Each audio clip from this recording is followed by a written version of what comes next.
So as a Christian minister leading a congregation,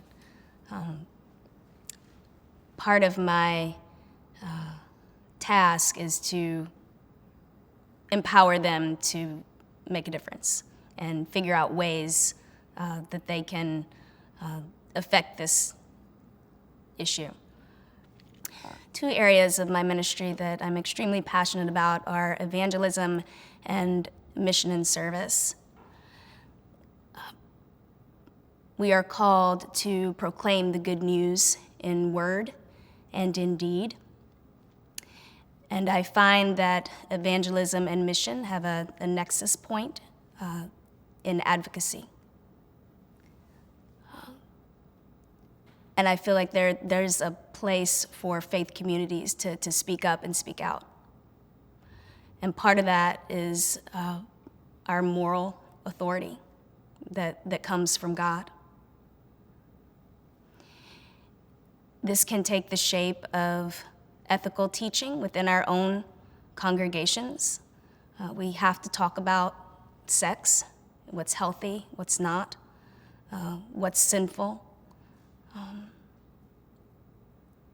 And it also has to do with calling people in power to do the right thing.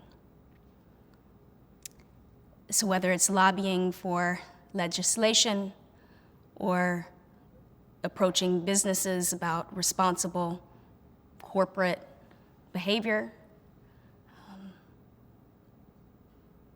people of faith can't keep quiet. In trying to empower people of faith to take action. It was a few years ago, the Trafficking Victims Protection and Justice Act here in the state of New York was before our legislature, and that legislation was sponsored by Assemblymember Amy Paulin, and it had been a few terms where it wasn't getting through. That legislation increases penalties for traffickers and also funding for services for survivors and victims. But it was bound up in this bundle of 10 bills, and it could not be considered on its own. It was a very bipartisan piece of legislation, but when it was put with the other 10 bills, there was a reproductive rights bill that was holding all the other ones back. And so it was really important to debundle these bills in order for it to go through.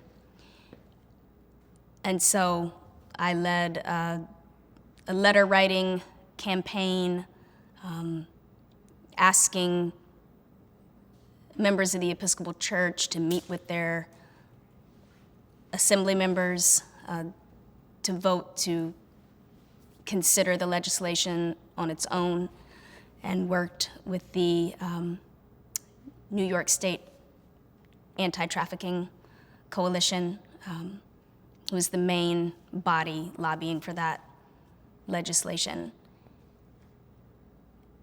And so I think there's always a way to get involved. It's just about prayer, research, finding actions we can take. And the more we learn, the more attention we pay, the more possibilities emerge.